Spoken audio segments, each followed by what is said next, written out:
Yes. Yeah. Good afternoon on Tuesday, March 25th, 2025, here at a little after 2 o'clock on Tuesday afternoon after a extended floor session, caucus and lunch. We're going to dig into our afternoon agenda. I guess a couple announcements, pieces for the committee. For those of you, probably everybody may know at this point, Friday evening, late in the evening, under the watchful eye of our vice chair, House Appropriations Committee, included $1 million out of our $3 million ask for money out of state funds to help program and get started the mileage-based user fee programming based on should the federal government's grant that we had previously been awarded that is on hold, if it remained on hold or was canceled, we have $1 million of programming efforts to rollout effort to move the mileage-based user fee forward. We also have the $700,000 that's been previously appropriated for, which would have been or could still be the match money that we would need if the federal grant still comes through. We don't know. We do know that it's on a hold. That hold could be addressed anywhere from what I was told today, 2 weeks to 8 weeks. So we were likely still in the building or very close to, or very likely still in the building when the federal decision comes down on that piece. So if we may or may not, through whatever avenue, be able to address which direction we have to go before we leave the building. But to tie up our T-bill, you'll see the new updates from our JFO with the one-time transfer money coming into transportation. We will also potentially have to address at some point the $700,000 in the way that language reads in order to how we may or may not have to repurpose it towards this program. The agency, if it doesn't come through federal, may be easier to implement because of less rules. There's a little more flexibility with state funding than there is with federal. So the good news, and very much we're appreciative, and we want to thank our House appropriation colleagues that they responded to our letter with a full $1 million out of our $3 million ask. And that's pretty great spot for us, especially after what they did earlier in the year with the JTOC $20 million transfer that would have put us into a horrible mess on our white book. So that'll be part of what I talk about on the floor. So we may or may not have to make language changes.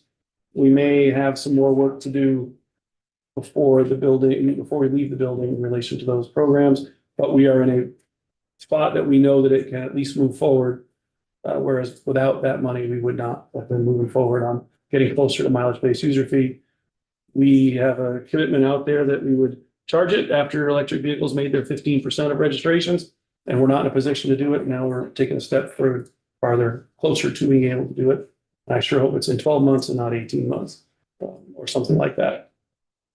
Yes. Just for clarification, we have the 700,000 already there. And if we get the 1 million in the big bill, do we have to take any action in our bill? I mean, isn't that those funds will need to be defined to be okay to use not with the grant? Is that what we're saying? That's possible, but sometimes there's ties to that money or not.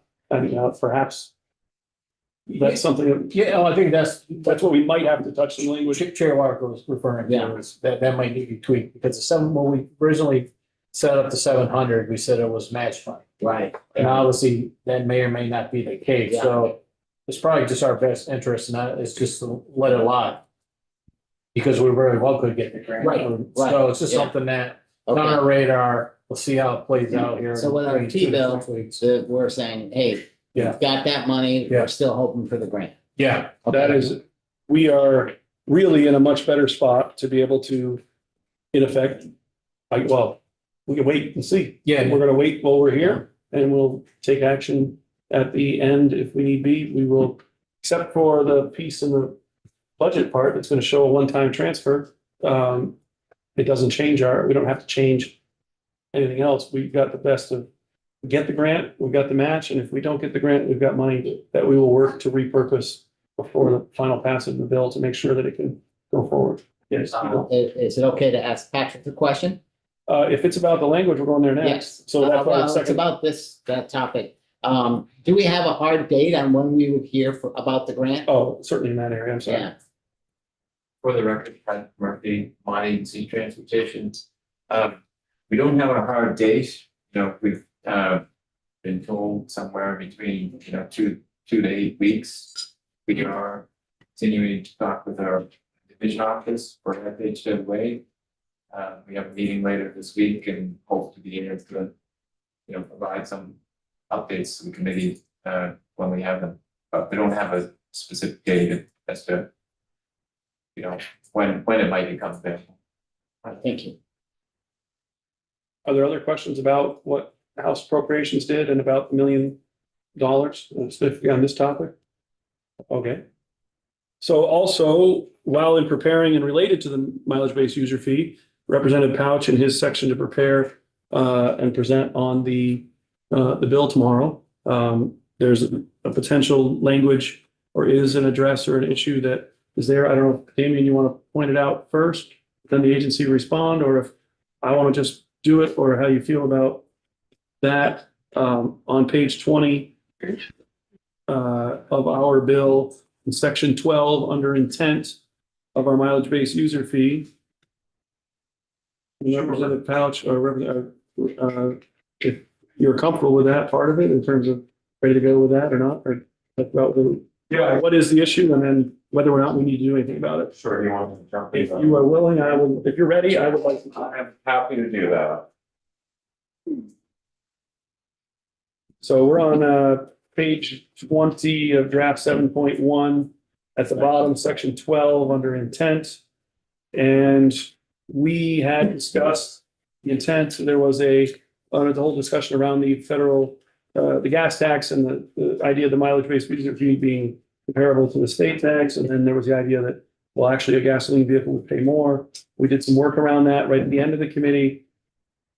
There might be a question in relation to the language. So if you are able to join, Or Cam, can you send me the link for the Zoom, please? walk us through that. Yeah, and it's then- in the calendar. I don't actually have a calendar invite for Okay, today, yeah. I'll send it. so sorry about that. I'll pull that up as soon as we get there. In the meantime, for the record, I'm Damon Leonard from the Office of Legislative Counsel. So it really comes down to an issue of clarity, and it's one word: to clarify intent. I imagine that everyone around this table and everyone in the room understands the intent of that particular section is to design a mileage-based user fee so that the fee is approximately equivalent to what you would pay in state and federal gas tax if you're driving a car with conventional internal combustion engine, or what you were paying in combined state and federal gas tax and EV infrastructure fee if you were driving a plug-in hybrid.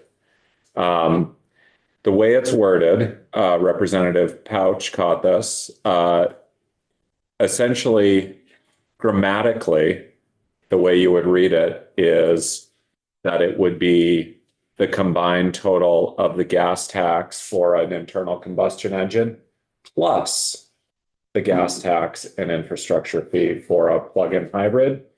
So if we add in the word "to" after the "and" in between those, it will be approximately equivalent to the internal combustion engine charges and to the plug-in hybrid charges. So instead of being, if we think of it as A plus B, grammatically, the way it's written, it would become A equivalent to both A and B if we add in the word "to." So it's a very minor technical change. We could do it on the floor. We could also just do it in the Senate. There are plenty of options here. I imagine they'll make other changes, and I'm imagining there will be other grammatical and technical errors that we catch. So that's normal going across. It's really a matter of preference at this point, and I've drafted an amendment for Representative Pouch that would allow him to make this change. Typically, we do these changes Often they're done before third reading, but they could be done at second reading too. There's nothing there. It's in the past with my bills, folks reading the bill on the floor have caught a technical error here or there, and we've made technical changes at third reading just to address concerns that come up on the floor or the stray question that raises an issue with the language or clarity. But I have the link now, so let me get into the meeting. That was me vamping to fill time. Background and awareness. Yeah. And with that, I can show you the We language saw here. that today, sorry, with Sato. Yeah, We had that technical amendment today. Mhm. Oh, yeah. Yes. Include the word for. Yeah. Yeah. Yep. If we felt it was necessary. Correct, yes. Sorry, that's me. There we go. Sorry about that. Feedback's done. Okay. That was me. If the intent is still clear, we still have to go back and set the rates. We still have to go out. There's still a ton of work more to do from a legislative perspective on this. So there are both the opportunity in the Senate or in a amendment or in next year's bill. It's not going to change the direction that we're going at this point potentially, but we all agree to that, and whether or not which avenue to fix it is the best or not. So once we see it, we'll kind of get a consensus and whether we really need to do a floor amendment or we need to fix it for the final version for the Senate. So. Yeah, before that, or you go ahead. You go ahead. I mean, while we're, so are we debating whether we should fix it or not, or?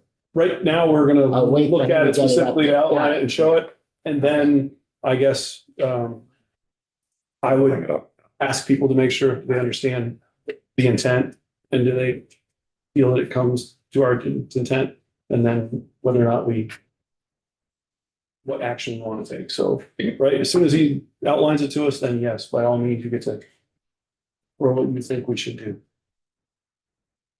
So if you look up here, so what we're looking at here is the word to, so it's approximately equivalent to the amount collected by the gas tax revenue for the use of a non-plug-in electric vehicle, pleasure car, which is just an internal combustion engine, car registered in Vermont. And then we're proposing basically to add the word to here after the and. So that instead of, because otherwise if you read it grammatically, it looks like A plus B. Instead of A approximately equivalent to both A and B. So it is a very small thing, but that would clarify the intent for anyone who's reading it who is not in the room presently. So Okay. does that make sense? Does anybody have any questions on the actual language piece of it? Do we see what we're talking about? And Representative Pouch is very thorough and diligent. So we appreciate that and bringing it to us.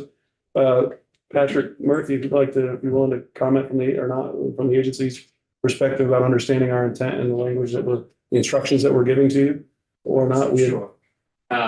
So, I mean, based on discussion we've had here in the committee, the agency understands the intent if it's corrected on the floor or if it's corrected in the Senate. I don't think that makes much of a difference to us. The administration brought a proposal that was to look at just the state equivalent, the equivalent of what the state gas tax is, so roughly about $200, and I can assure you that we will not come back in January with something that's roughly equivalent to about 600.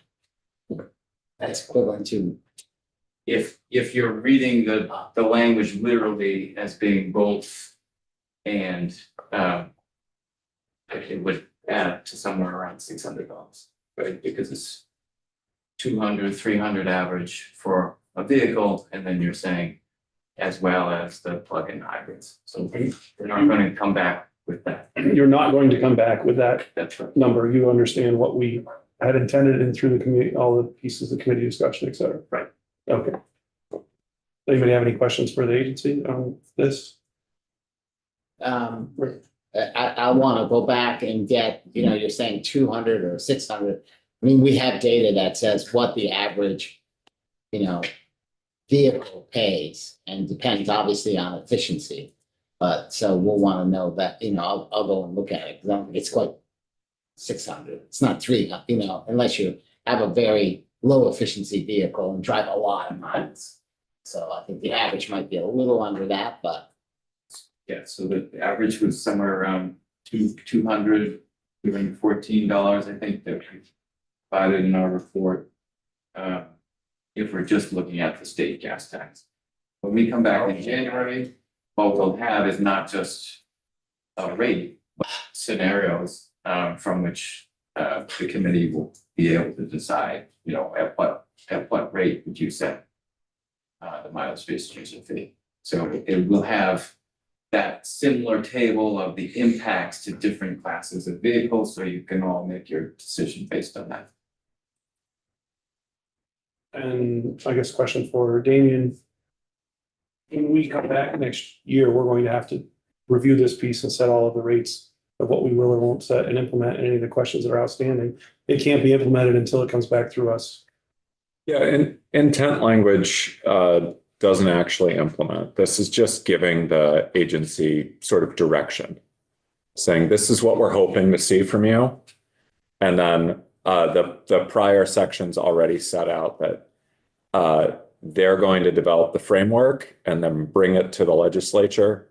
And the legislature will then either enact that framework or possibly enact it with amendments. And that has to happen next year.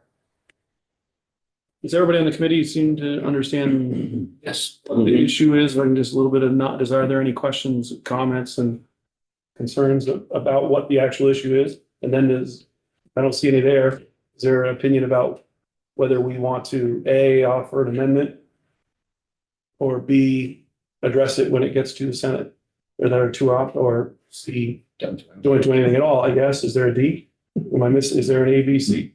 Does anybody have a? Take it all go out. home early. They took the whole thing. I'm not in favor of taking the whole thing out. Not after how hard you I'll work. figure look for options. Oh, yeah, you can put that's always an option, right? There's always do everything or do nothing. So we can start somewhere in the middle. We have sort of an A, B, or a C. Does anybody have a comment on which ones they would like to do? When I go to Representative White, and I would just support doing an amendment now. And can we report it on the floor with the amendment all at the same time? And then we don't have to worry about somebody else doing it later or the Senate. So So the way it would work on the floor is you'll report the bill, and then the amendment from the Appropriations Committee will be reported. Then the clerk will, or the speaker will ask the House whether they want to amend the bill as proposed by the Committee on Appropriations. And then the amended bill, you would then offer the floor amendment. And then, so it'll kind of happen after all the other action, and then there'll be the vote to move to third reading. So it is a little bit convoluted. It's not quite the same as if there are no other committees that touch the bill, in which case you could say, can I speak to the underlying bill and to the amendment and just do everything all at once? But in this case, that's why often these are put at third reading to avoid confusing people. But it's so simple that you could easily put it at second reading and just say, this is one omitted word that we caught, just adding this in. And so it's, but I would also say that issues like this, if the Senate does a strike all amendment, this is the kind of issue, assuming they don't change the section substantively, if they're keeping the section as is, where I would make grammatical corrections like this in the section anyway, if they've come to my attention. And then, of course, they would have to review that and okay it, but so assuming that they leave the intent in as it is and make other changes and then renumber and put out a strike all, then I would make the change anyway. Of course, you can't always count on that. It's only if they do that. If they do instances of amendment where they amend just 3 individual sections and not that one, then I wouldn't touch it. So, yeah, that's just worth noting.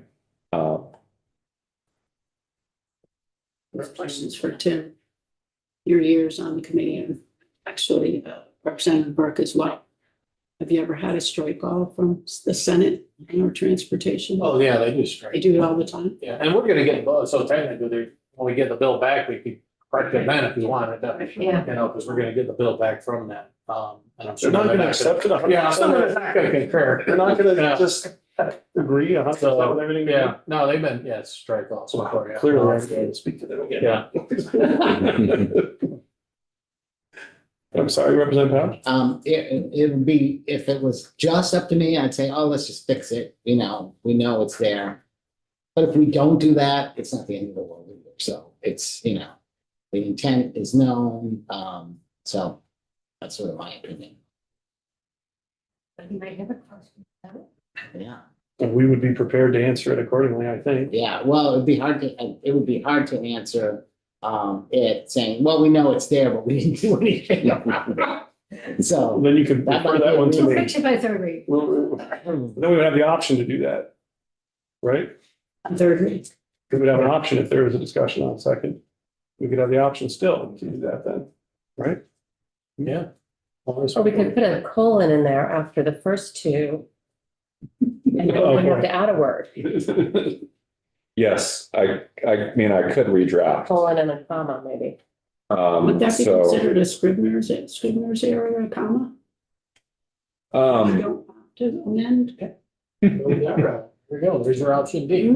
Option D. So, Just saying, maybe? he hasn't okayed the option D. yeah, the Scrivener's error thing, that really comes down to the clerk and the Senate secretary. I will say, it's very infrequent that those offices will decide there's a Scrivener's error and make the correction, and I often don't have control over what they decide is a Scrivener's error. So they will often consult, but generally they will pass it the way you pass it. And it's only if it's a sort of manifest, really obvious Scrivener's error in there that they'll make the correction. And even then, I've had instances where the committee has asked for the change and they've said, no, you passed the bill.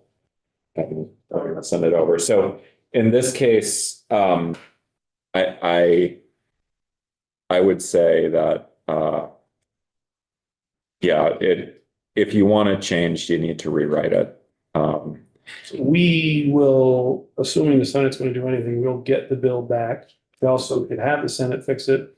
And we know we're all, most of us will for sure be back here before anything happens. And have another bite out. So we have 3+ or more ways to get it without doing the amendment and we also can wait until the third reading whether we feel we need to do the amendment. Lots of options. Somewhere the mountain and the molehill seem to be entering my thought process, but I don't want to be unfair to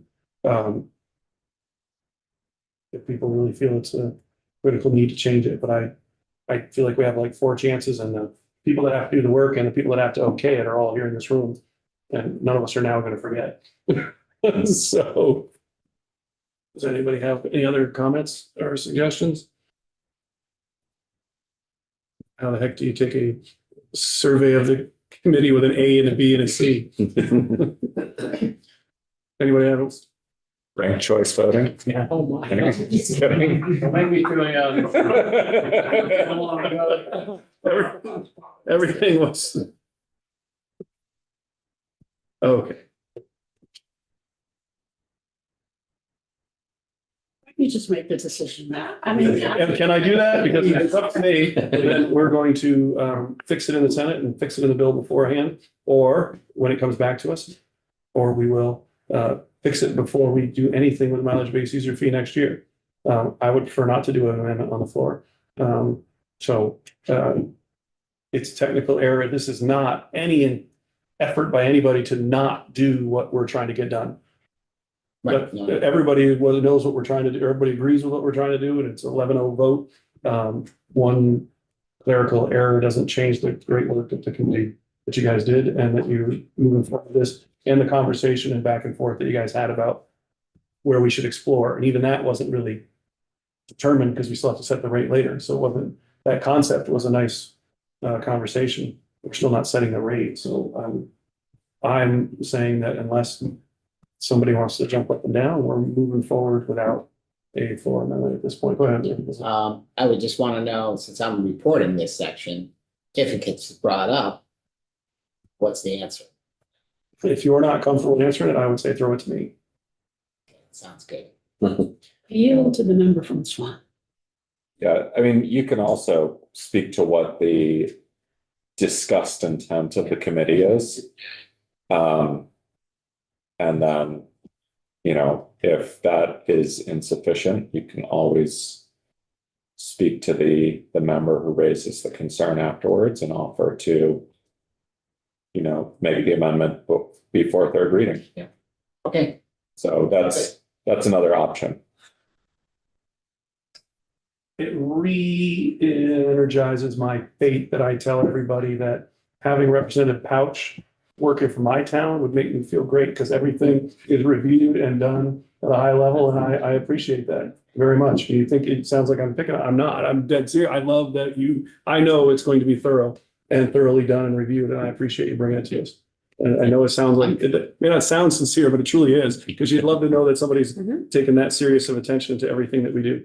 So the next subject, thank you. The next subject is, we have been informed, I guess, would be the word, that there's an intention by a member on the floor to bring an amendment to our transportation bill. Representative Donahue is working on language on amendment to our T-bill. It is, we will hear it tomorrow morning. We'll be adjusting the committee schedule so that tomorrow morning Representative Donahue will be here to present her amendment. Our understanding, I haven't done this before, so I can apologize for, being a freshman chair, that a first timer, that the amendment is related specifically to a planning of a project that is not built yet, where a basic gist is a bridge has a sidewalk and whatnot on it today. The new plans do not include the sidewalk moving forward. The rest of the details, Jeremy Reed from the agency is prepared to come in and testify as to what they did.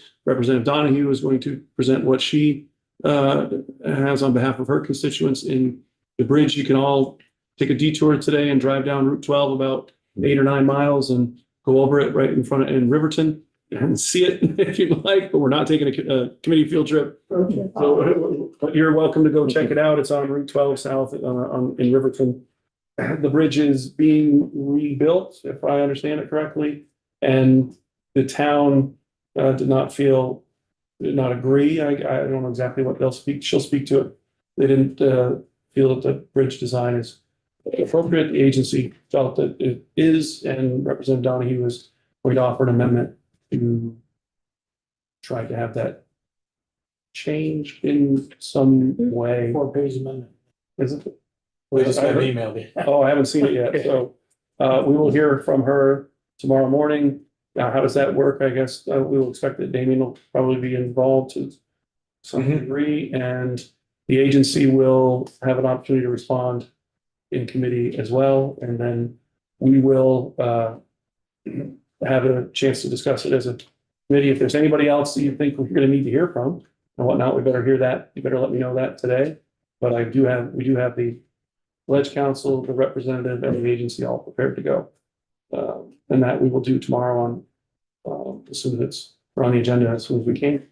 And then when it comes to the floor, and Damien kind of outlined, there'll be the bill, and then the Ways and Means, and then appropriations and then back to the bill, and that would be when she would offer. Right. Correct. Yeah, so the bill as amended would be the amendment.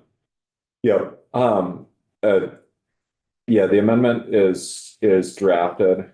It's got 2 sections to it, which is part of the length. And I would just note that, if the 4th page is a concern, that can be addressed by deleting like 1 word. So. We've already found that deleting one word really gets us into. Where is Yeah. that? It just got an email to the chair and vice chair. It'll be posted for tomorrow morning.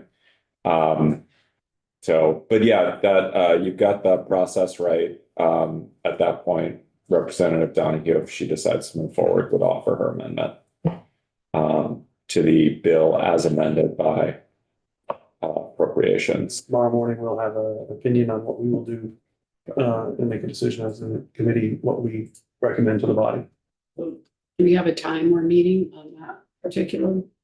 Is she scheduled to come We don't in? have time yet, but legislative council is in here in the morning as the walkthrough for the DMV bill. So we will, as soon as Representative Donahue can be agreed along with Jeremy Reed from the agency, as long as they can, as soon as Cameron can get them all together, agree on a time, it'll be, we will break out of, we'll pause from, the DMV bill and go over to this and then go back to the DMV bill after. So somewhere in that early morning or somewhere around the break. Okay, right, that'll work. We'll kind of gear that into somewhere in the 10 o'clock timeframe. Representative Powell? Does the amendment impact the money at all? But that's gonna have to be something that the agency speaks to. I don't know how it would impact project costs. I imagine that, you know, building a sidewalk affects your design and the amount of materials, et cetera, but I don't know enough to speak to any of that.